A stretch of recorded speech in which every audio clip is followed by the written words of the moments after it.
Tour de Hongrie, Stage 3, another sprint stage. Breakaway caught with just over 15k's to go with quick step pacing. Ineos helping too. Moschetti, quite fast this year, on a Valenciana stage, I think, caught up in a crash. He wouldn't be relevant in the finish. Is that Hajduk, the young new German they've got for Ineos pacing? But the big man for today is the one who won yesterday, Fabio Jakobsen, because Olav Koy's out. He crashed yesterday. I haven't heard any news from him, unfortunately, but hope he's all right. He went to hospital for checks. Seneschal, the last man you see on the radio there for Fabio Jakobsen. A starter paced in the last, with Lutsenko in the last 5Ks of this finish. I'll show it again in a second, and it was quite treacherous conditions. Thankfully, no major crashes today in the finish. You see, I think, a DSM rider, he avoided crashing on this slippery surface. It had been raining, wasn't actively raining here. But yeah, quick step set up with de Klerk. They had the best train. Well, maybe they had the best train here, but then Lutsenko pacing again. Now, I think they're going for Battistella on GC, and they're talking about creating a little echelon of 3 Astana riders here. I don't know what's going on. If someone could let me know what happened there, it makes no sense to me. Alpecin working for De Haer, bike exchange for Groenewegen, but once again they could not deliver him in competitive position to contest this sprint. Same for Ineos with Viviani, really. They're coming up with Amador before Ben Turner, with 1500 to go, and it's just too early, and he'd end up not being able to contest the sprint. Jumbo are going for Decker, because the Van Dijk brothers were able to continue. Decker was good last year in UAE Tour in a few sprints. Israel are sprinting with both Einhorn and Barbier, even though there's really no points available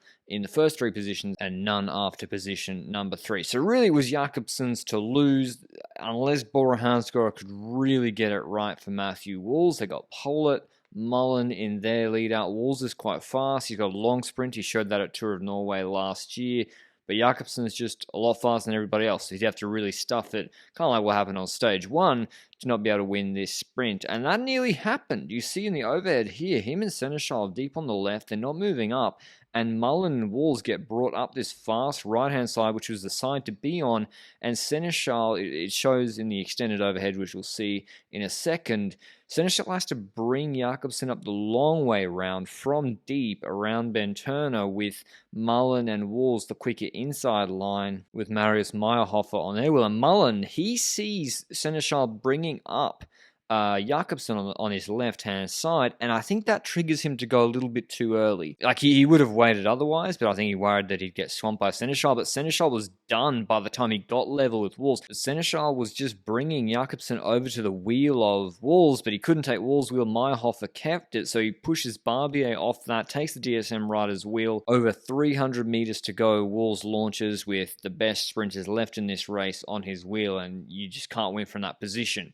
And he would run out of steam. Meyerhofer goes to the open side. Walls actually opens up the inside for Jakobsen. Jakobsen probably couldn't believe his luck. He could have been boxed in here if Walls had stayed closer to the barriers, which he probably should do in future. But with that open run, Jakobsen just absolutely cooks everybody.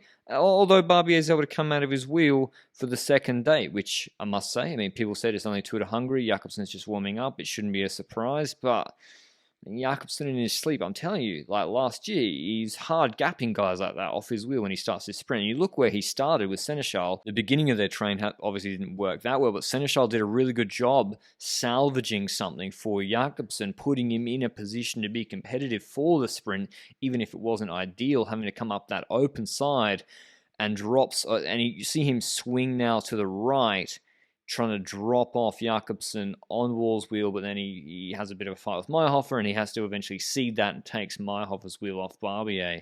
And then in the overhead, you'll see Walls, if he sticks tight here, he shuts off Jakobsen. Now maybe Jakobsen then would have, I don't know, I think he would have been in a really tough spot if Walls stuck close to the barrier there, and maybe Sasha Wiemers, who came third, would have actually won this sprint, with Barbier being brought in the draft of Jakobsen to second place for the second day in a row. But tomorrow's stage in Tour de Hongrie, we have a couple of little hills near the finish, a bit more to play with for the guys that climb well than we have in the previous pure sprint stages. Hopefully one of the teams really takes it up to stop Jakobsen putting up 3 fingers, or at least make it a bit more difficult for the pure bunch sprinter from Quickstep. Winning ahead of Barbier, Wiemers, Decker getting 4th, Canter For Movistar, then Walls, De Haes, Meyerhofer, Leitao, Martin, 10th. Walls is one of those guys who climbs pretty well, and I think Bora should try something with Pollitt.